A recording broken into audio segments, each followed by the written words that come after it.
बताओ भाई, कोई समझ समझ भी आ रही है कि नहीं? हेलो।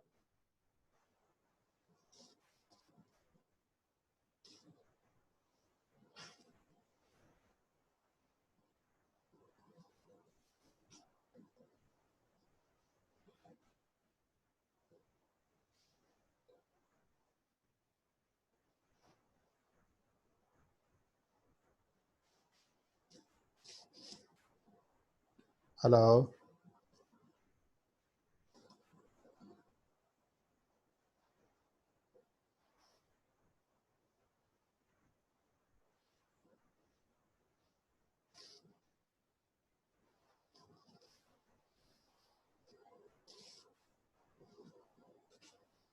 जी, कोई बताएगा? दिख रही है आपको? स्क्रीन नजर आ रही है?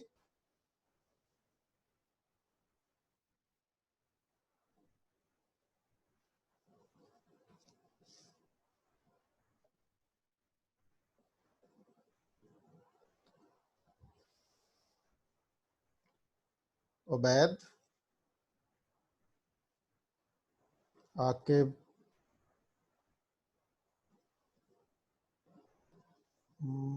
मोहसन, मिराज।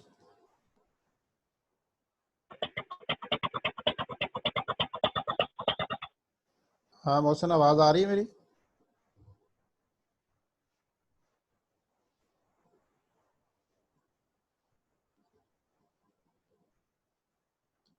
जी उबैद। म्यूट किया हुआ था आपने। स्क्रीन नजर आ रही है सर। नहीं, अभी अनम्यूटेड है मैं। मेरी आवाज आ रही है और स्क्रीन भी नजर आ रही है। जी जी जी सर सर, आ आप रही है। चलें स्क्रीन। चलें चलें, thank you. Let's start next. इसको हम थोड़ा सा करते हैं डिस्कस, फिर आप को टाइम देता हूँ 5-7 मिनट बात करने का। तो ये 4 टाइप्स हमने क्वालिटेटिव रिसर्च का लिखा कि जो रिसर्च क्वेश्चन क्वालिटेटिव रिसर्च में बनाते हैं, ये 4 तरह टाइप्स के होते हैं: एक्सप्लोरेटरी, एक्सप्लेनेटरी, डिस्क्रिप्टिव एंड एमेंसिपेटरी। तो ये नॉन डायरेक्शनल, एक्चुअली मैं यहाँ पे वो उस तरफ लेके जा रहा था कि हमने directional non directional research alternative hypothesis पढ़े थे, तो ये उसी का ही सप्लीमेंट है।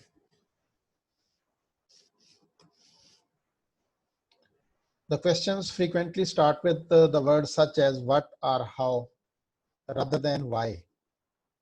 Point to be noted very necessarily.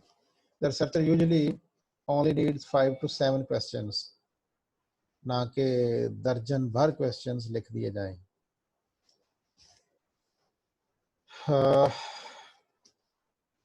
The central question: how or what will be the central question? Come to this point. General guidelines towards the central question. This basically the crux होगा जिसकी बुनियाद पर research आगे चलेगी ना, वो बात करनी है। Pose an overarching question followed by several sub-questions. Pose the broadest question that can be posed about the research problem.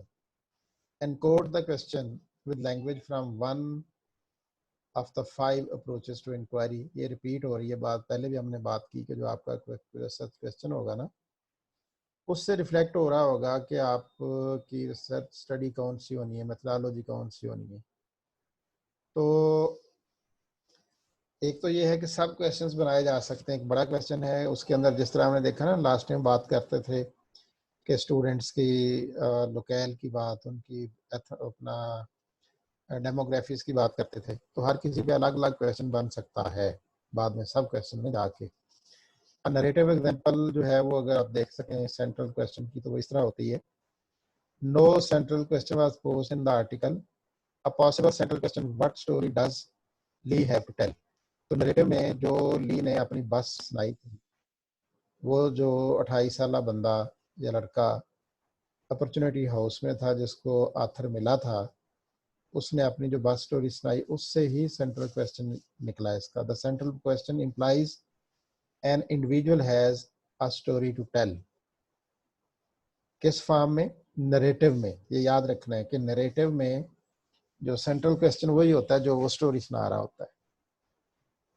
The central question implies that there will be some critical point of interest. तो कोई climax तो आता है ना story के अंदर, तो वो जो क्लाइमेक्स ही होता है बेसिकली वही सेंट्रल क्वेश्चन होता है।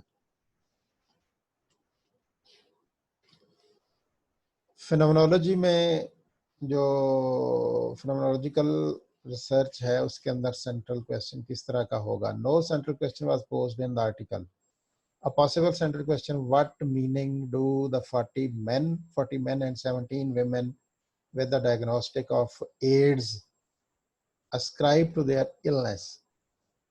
तो जो भी उन्होंने ये 58 men women जो थे जो HIV एड्स की बीमारी में थे जिनको इंटरव्यू किया गया, तो उनके जो डिस्क्रिप्शन थे अबाउट देयर डायग्नोस्टिक कि उन्हें कैसे पता चला कि उन्हें यह बीमारी है और फिर उसके लिए उन्होंने क्या किया, क्या उसको उन्होंने डिस्क्राइब कैसे किया, तो वहां से सेंट्रल क्वेश्चन निकला, पॉसिबल सेंट्रल क्वेश्चन वहां से निकला। Central question implies that the participants have a common lived experience that provides meaning for their lives. And grounded theory के बारे में जो सेंट्रल क्वेश्चन है वो हमने ग्राउंडेड थ्योरी की स्टेटमेंट पढ़ी पूरी। No central question was posed in the article. The study posed broad questions that guided their interviews. उनके इंटरव्यूज में क्या था? The questions focused on understanding the women's experience and sharing them into coping strategies with the used to survive their abuse as part of the theory of the process। जहाँ पे वो 11 ladies जिनके साथ sexual abuse, child abuse हुआ, तो उन्होंने जो अपनी स्टोरीज सुनाई, फिर उसने उन्होंने स्ट्रेटजीज सुनाई कि क्या क्या स्ट्रेटजीज अडॉप्ट करके वो महफूज रहें या महफूज रहने के लिए क्या क्या उन्होंने स्ट्रेटजीज अडॉप्ट की और क्या कॉन्सिक्वेंसेस थे। वहाँ से सेंट्रल क्वेश्चन हमें मिला।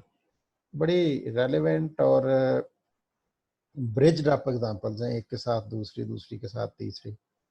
एथनोग्राफी में अगर आए तो डिफरेंट कल्चर्स की हमने बात की थी, 3 कल्चर्स थे, तो उसमें जो सेंट्रल क्वेश्चन आता था वो कहाँ से आता था?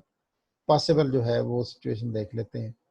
What are the core values of the straight edge movement EX and how do members construct and understand their subjective experiences of being a part of the subculture? तो यहाँ से जी हमें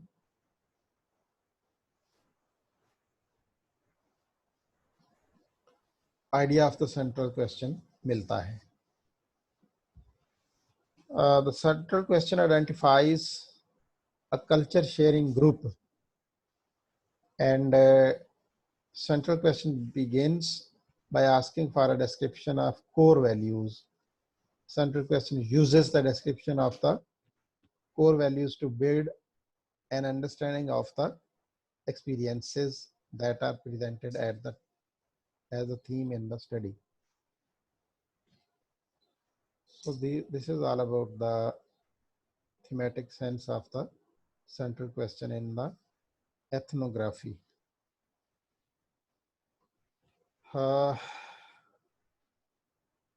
About case study, इसका जो 5 central guiding questions थे वो मिल करके central question को बनाते हैं।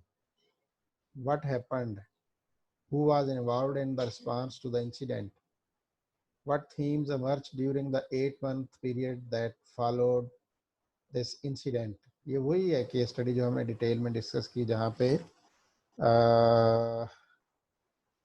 कौन था सिक्योरिटी गार्ड, उसके गन का इशू था, उसने फायर किया था कैंपस में और 8 महीने लगे थे उस स्टडी को कंप्लीट करते, रीजंस जानते हुए। तो ये फिर उसने 5 थीम्स, सब थीम्स थे, उनको इकट्ठा करके मेजर 2 थीम्स में लेके आए थे। तो that was the focused, the questions focus the development of a description of the incident, the emergence of themes and finally theoretical constructs.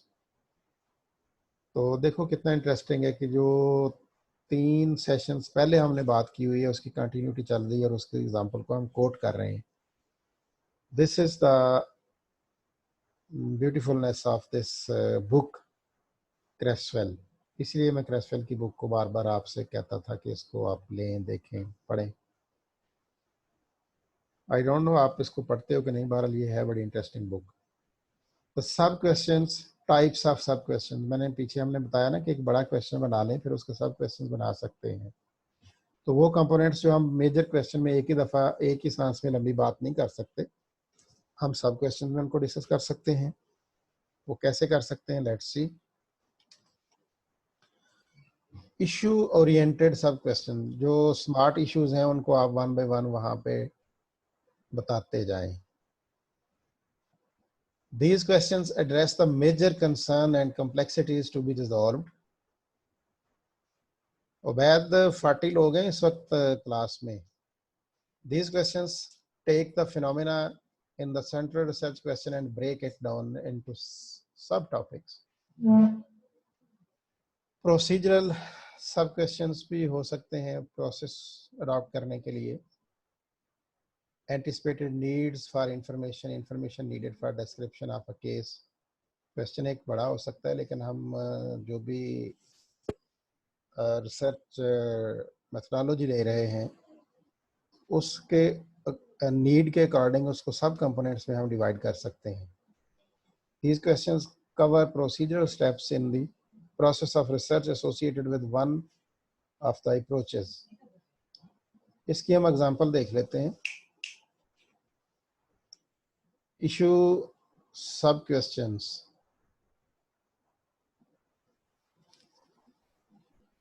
These questions deal with areas of the stories, emotion, how an individual felt, how an individual lived and experienced something. तो procedural sub question जो है वो start कैसे होते हैं, what are the object experience in the individual life, what are the stories, turning points और theories जो उससे निकलती हैं या बनती हैं accordingly. These were the examples for from 5 approaches. तो नैरेटिव की हमने एग्जांपल पढ़ी, अब सब की एग्जांपल्स आएंगी। फिनोमेनोलॉजी की आएगी, ग्राउंड थ्योरी की, एथनोग्राफी की और केस स्टडी की, और फिर आज का लेक्चर ख़त्म हो जाएगा। ठीक है। सो मैं खुद थक गया, वैसे मैंने अगला सेशन नहीं लेना। फिनोमेनोलॉजी, इसमें जो जनरल क्वेश्चंस होते हैं वो पूछे जाते हैं एक्सपीरियंसेस और पार्टिसिपेंट्स के रिगार्डिंग उनकी जो सेंट्रल आइडियाज़ हैं, कंटेक्स्ट क्या था, कंटेक्चुअल अंडरस्टैंडिंग की जाती है, कैरेक्टरिस्टिक्स और बिहेवियर्स को एक्सपीरियंस किया जाता है।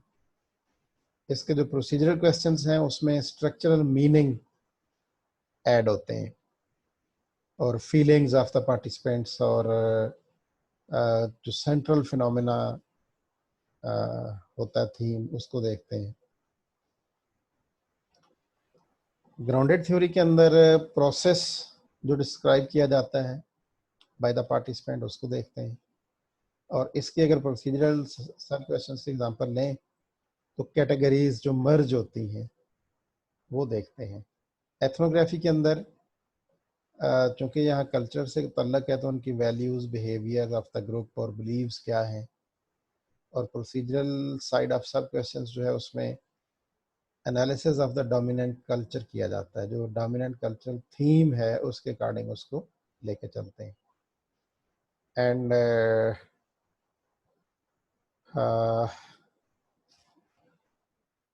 Case study, questions regarding the context of each case, किस तरह उसने कंट्रीब्यूट किया उस फिनोमेना को समझने में। ठीक है। That is all about the examples from the 5 approaches. अब मैं आपके माइक इस तरह से कर रहा हूँ कि आप खुद उसको अनम्यूट कर सकते हैं। अब आपका टाइम है, आप बात करें, कमेंट करें, पूछें, कुछ कहना है तो कुछ कहें, फिर इसके बाद छुट्टी करते हैं। उबैद, आपने अटेंडेंस कंप्लीट कर ली बच्चे? कर ली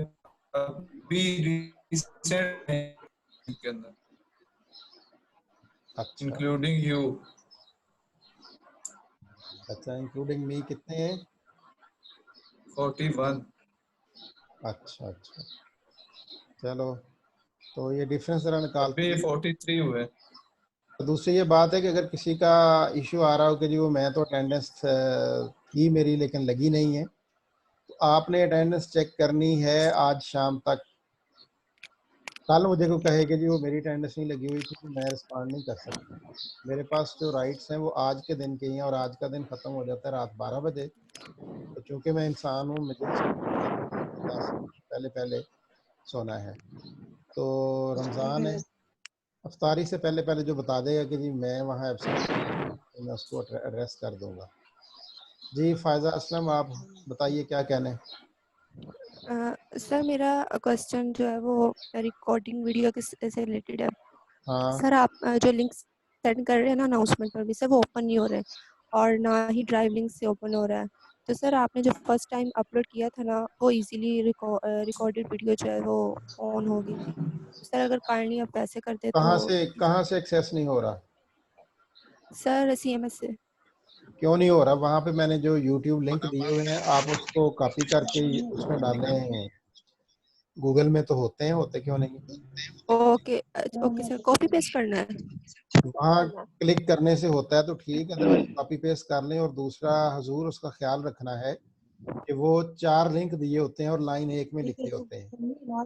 एक लिंक जो है जी वो सर। HPTT या HTTP जो भी है उससे स्टार्ट होके आगे कहीं ख़त्म होता है।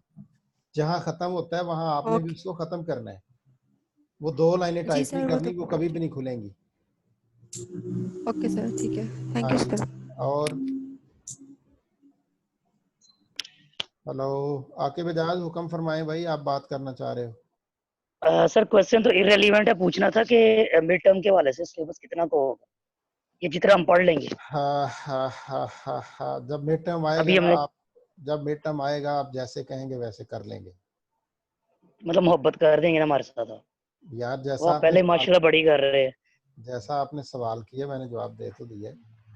ठीक है sir, thank you so much. और बताएं। Thank you. हाँ जी,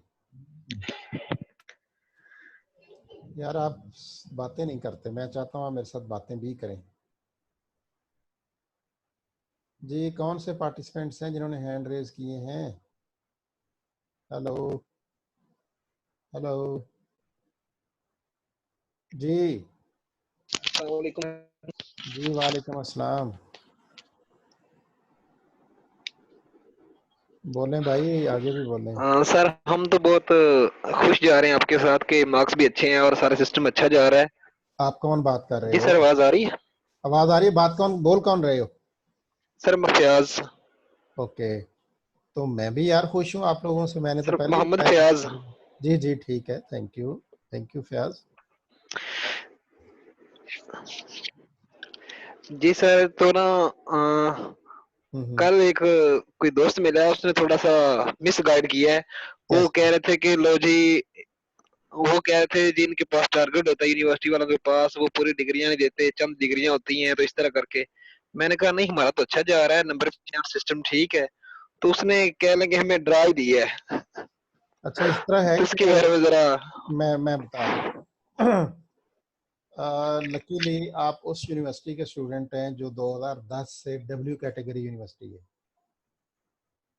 W कैटेगरी से मुराद है कि HEC की कुछ कैटेगरीज हैं यूनिवर्सिटीज़ की, और प्राइवेट यूनिवर्सिटीज़ में UMT और मिनहाज यूनिवर्सिटी लाहौर की वो यूनिवर्सिटीज़ हैं जिनके पास W कैटेगरी है। एक बात। दूसरी बात ये है कि डिग्री देने के लिए उन्होंने यूनिवर्सिटी को ऑथराइज़ किया हुआ है, उसको सर्टिफिकेट दिया हुआ है, कैटेगरी दी हुई है। और आपको पहला सेशन नहीं है, मैंने शायद पहले भी बताया होगा कि मैंने 2010 में MPhil के पहले सेशन को, MPhil English language and linguistics को भी, मेरा एरिया एजुकेशन है लेकिन इनको भी मैंने रिसर्च पढ़ाई थी। वो बेचारे डिग्रियां करके जाके उनमें से फिर उसकी बुनियाद पर उन्होंने PhD की। अभी ये जो सिविल लाइंस कॉलेज है उसमें प्रोफेसर नदीम चौहान है, डॉक्टर नदीम चौहान, ये उस बैच के हैं जिन्होंने MPhil किया था 2012 में। फिर उन्होंने PhD की, इस MPhil को की डिग्री को दिखा के PhD की, और अब वो माशाल्लाह PhD डॉक्टर है, CSS की तैयारी करवाता है। पीएचडी उसकी लिंग्विस्टिक्स में है, तो लोगों की बातों पे ध्यान नहीं धरते। ये पता नहीं वो किसी को होगा कि फयाज जो है वो एमफिल ना कर जाए, किसी तरह इसको वर्गला दो है। Thank you sir. बात नहीं जी, और बात करे कोई? जी सर, आपकी शफकत चाहिए। हाँ जी, बस सर आपकी शफकत चाहिए। वेलकम, मैं अवेलेबल हूँ, मैं अवेलेबल हूँ। सर अस्सलाम वालेकुम। वालेकुम अस्सलाम, कौन बात कर रहे हैं? नाम बोलें। आसिया रहमान। जी आसिया, बताइए। सर मेरा क्वेश्चन ये है कि हम असाइनमेंट यानी कि मेरे मास्टर्स मेरी नई लिंक था कि मैंने नहीं पढ़ी हुई, इसको फर्स्ट टाइम पढ़ रही हूँ, तो इसमें ये मेरे साथ ये मसला आ रहा है कि क्वेश्चन जो आप देते हैं तो मैं उसको बुक में से पढ़ के जैसे मुझे समझ आती है तो मैं उस हिसाब से असाइनमेंट लिखती हूँ। तो फिर होता ये है कि मैं अपने हिसाब से तो कर रही होती हूँ कि थोड़ा सा एक्सप्लेन कर दूँ या कुछ इस तरह, तो फिर मार्क्स में थोड़ा प्रॉब्लम आ रहा है, तो मुझे यहाँ पे थोड़ा। अच्छा, इस तरह है जनाब के सब लोग फर्स्ट टाइम ही पढ़ रहे हैं। पूछ लें, किसी ने भी इससे पहले एमफिल नहीं किया होगा, सब ने पहली दफा ही दाखिला लिया है और सब बुक पढ़ के ही कर रहे होंगे या ये मेरी सुन के वीडियोस कर रहे होंगे। तो इसी तरह ही होता है। मैंने भी वैसे जब पढ़ना शुरू किया था ना तो पहली दफ़ा ही पढ़ा था इसको, तो पहली दफ़ा जब पढ़े ज़्यादा जोर लगाना पड़ता है, ज़्यादा टाइम देना पड़ता है। हाँ, किसी क्वेश्चन की अगर समझ नहीं आती कि जी ये इसमें कहा गया है तो मैं अवेलेबल हूँ, लेकिन असाइनमेंट बनाने में अगर मैं हेल्प करूँगा तो मैं बेईमानी करूँगा, फिर मुझे सबको बना के देनी चाहिए, एक को तो नहीं करनी चाहिए। तो assignment is a sort of test, your assessment that is known as the formative assessment.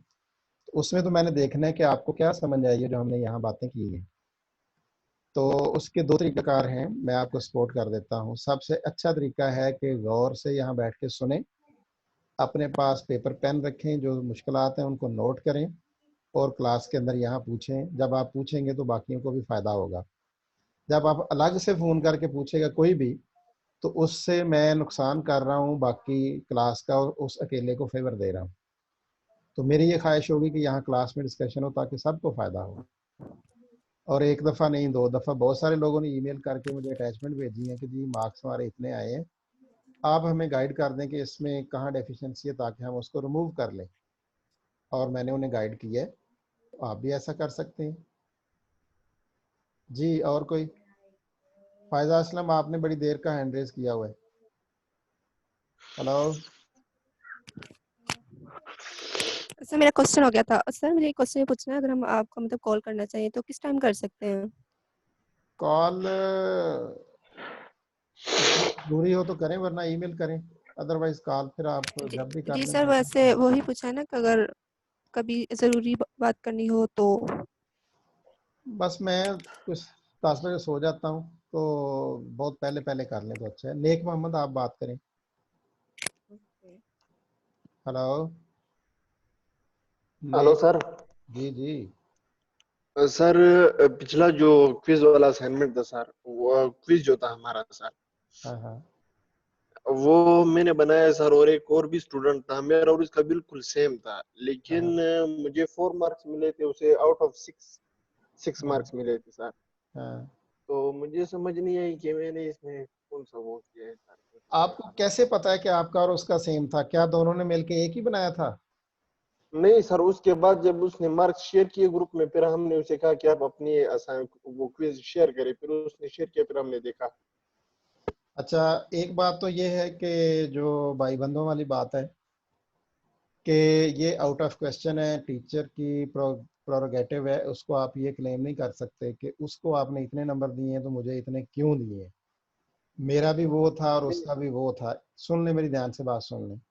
जी जी। हाँ, आप आपस में करते रहें शेयर। ये आप उस नॉलेज की, उस इल्म की और इल्म देने वाले की इंसल्ट कर रहे हैं कि आप खुद से पकड़ के उसको असेस करना शुरू कर देते हैं। आपका राइट ये है मेरे ऊपर कि आपको डिससेटिस्फेक्शन है, आप वो मुझे भेजें कि जनाब इसमें मुझे बता दें क्या डेफिशिएंसी है और मैं आपको वो हाईलाइट करके दूंगा। सर मैं ये नहीं कहना चाहता कि सर मैं कोई बात नहीं कह रहा सर कि जिससे आप नहीं, मैं नेक मोहम्मद आपकी बात समझ गया हूँ। मैं यही आपको समझा रहा हूँ, सारी क्लास को समझा रहा हूँ कि बजाय इसके कि आप खुद ही मुनसिफ बन जाएं और खुद ही सारा कुछ बन जाएं, तो फिर मेरे से बात ना करें। अगर मेरे से आपने सीखना है, मेरे से फेवर लेनी है, तो मुझे लिखें कि ये एक चीज़ है, इसमें मुझे गाइडेंस चाहिए, मुझे गाइड करें कि मेरे नंबर कैसे बढ़ सकते हैं, नंबर कम आए हैं, मैं मुतमिन नहीं हूँ, मैं परेशान हूँ, जो भी है। आप सीधा कह सकते हैं कि सर ये मैं इस पे मुतमिन नहीं हूँ, मुझे गाइड कर दें, डेफिशिएंसी कहाँ पे है। तो आई एम विद यू, इंशाल्लाह मैं आपको गाइड भी करूंगा, उसको ठीक भी करने में मदद करूंगा। लेकिन अगर आप खुद से क्लास में, आप ही नहीं और लोग भी कर रहे हैं, मेरे नॉलेज में है, और लोग आपस में पढ़ाई की काम में बातें कम करते हैं और फॉल बातें ज़्यादा करते हैं। कभी किसी के नंबर शेयर कर दिए, किसी के स्टार शेयर कर दिए, किसी के कमेंट्स शेयर कर दिए, किसी से कुछ पूछ दिया, किसी को कुछ कह दिया। तो मेरी बुला से मुझे अपना काम करना है, और अगर आपको मेरे से रेलेवेंट काम है तो बिस्मिल्लाह मैं हाजिर हूँ। अदरवाइज आपस में आप जो मर्जी शेयर करते रहें, मुझे उससे कोई कंसर्न नहीं है। तो आप उसको ना, उस असाइनमेंट को अभी भी मुझे आप एक दफ़ा ईमेल करें और साथ रिमाइंड करा दें कि सर क्लास में इस तरह बात हुई थी, मुझे इसमें बता दें। तो जो डेफिशिएंसी होगी मैं उसको हाईलाइट करूँगा, आपको क्लियर करूँगा, ताकि आइंदा आपका नुकसान ना हो। सही, ठीक है। हाँ, यू आर मोस्ट वेलकम। मैं बिल्कुल आप सब के लिए, पूरी क्लास के लिए अवेलेबल हूँ जी। और कोई नहीं है कोई बादशाह, तो फिर क्लास खत्म करें जी। महमूदुल हसन, मरियम मुनीर। अस्सलाम वालेकुम सर। वालेकुम अस्सलाम। सर मेरा क्वेश्चन ये कि नेक्स्ट कोई असाइनमेंट आपने दी है असाइनमेंट इस वीक के लिए? आज अभी नहीं दी, तो मैं उसको ना कल मॉर्निंग तक आप CMS चेक कर लें, कोई हल्की फुल्की दूंगा इसी में से जो आज हमने पढ़ा है। Right sir, thank you. Welcome. Mariam Munir, hello. Mariam Munir, आप अपना अनम्यूट खुद करें ना।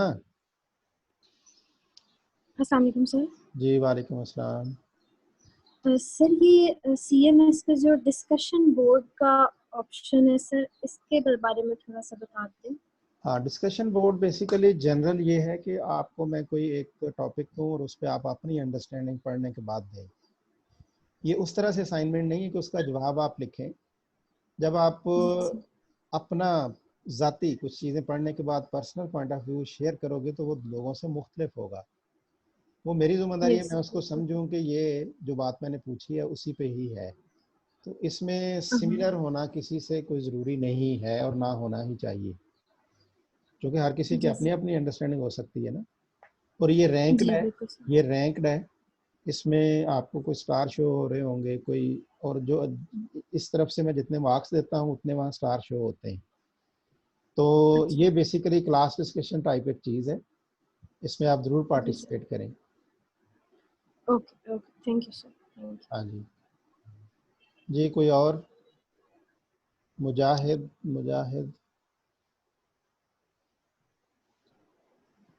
Assalamu alaikum, sir. वालेकुम अस्सलाम जी मुजाहिद। Sir, my question is that as we read about these 5 approaches of research, yes, sir, in which each research we see that the relationship of author or researcher and the participant or population is the compulsory. yes. Then why there is a difference between the methodology of each approaches of these are qualitative researches? Why we not form only one approach? हाँ, क्योंकि ये research methodologies ही different है ना, इनका क्या कहते हैं, philosophically उनका फ़र्क है, इसलिए ये ज़रूरी है कि मेथड में फ़र्क आए, सेम नहीं हो सकता। पार्टिसिपेंट्स तो होंगे सारे, क्योंकि ये कोर कंपोनेंट्स है ना, आपने रिसर्च प्रपोजल पढ़ी थी कि उसके अंदर क्या क्या चीज़ें लाजमी होनी है, तो वो तो हैं। क्योंकि ये वेरी कर रही है, आपके क्वेश्चन से जो मैं समझ पाया हूँ, क्वालिटेटिव रिसर्च एक टाइप है। अब टाइप के आगे फर्दर अप्रोचेज हैं 5, जिनकी हम आज बात कर रहे हैं। डिज़ाइन थे 3 जिनको हमने पिछली क्लास में डिस्कस किया था।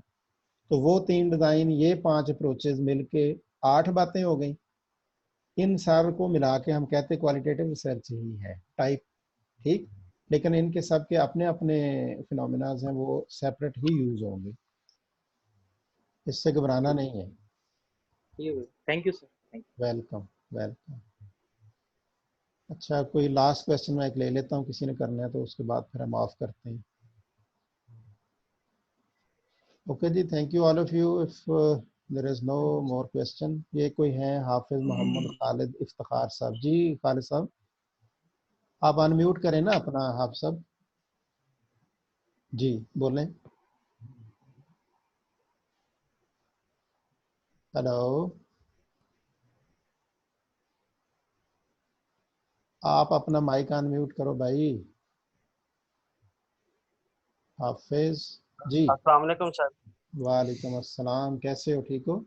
अल्हम्दुलिल्लाह सर, आप सुनाएं। मैं भी ठीक हूँ, बताइए। अच्छा सर, ये जो स्टार्स हैं सर, ये किसी के ब्लैक शो हो रहे हैं और किसी के येलो, इसका तो नहीं सर कोई इशू? अच्छा, मैंने ना कल स्टार्ट में बताया था, कल कई लोगों से मैंने पूछा था मुझे गाइड करें, तो किसी ने नहीं किया। आज आकब ने बात की और अभी आप कर रहे हो, तो मैं इसको देखूंगा कि वो स्टार वाले क्यों है। किसी को मैं लाइन पे लेके ना तुम चेंज करूंगा, इधर से मैं चेंज करूंगा, फिर पूछूंगा कि बताएं अब कैसे आ रहे हैं, अब कैसे आ रहे हैं। ये नया इन्होंने ऐड किया है, इसके अंदर फीचर एक्सेप्टेड है, लिखा हुआ है ना। जी जी सर। बस ठीक है, आप लोगों का काम हो गया, एक्सेप्ट हो गया। अब है स्टार 5, उसमें से किसी के आप कह रहे हो ब्लैक शो हो रहे हैं।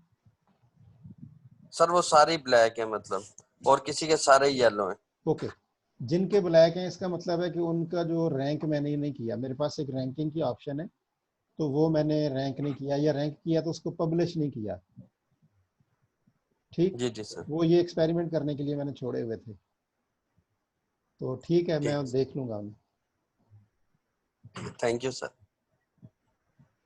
चलें जी, बेस्ट ऑफ लक, सबके रोज़े अच्छे गुजरे और सबकी पढ़ाई अच्छी हो, और आप जल्द अज जल्द आधे डॉक्टर बन जाए, एमफिल हो जाएगा तो ठीक है ना। Okay, Allah Hafiz, best of luck.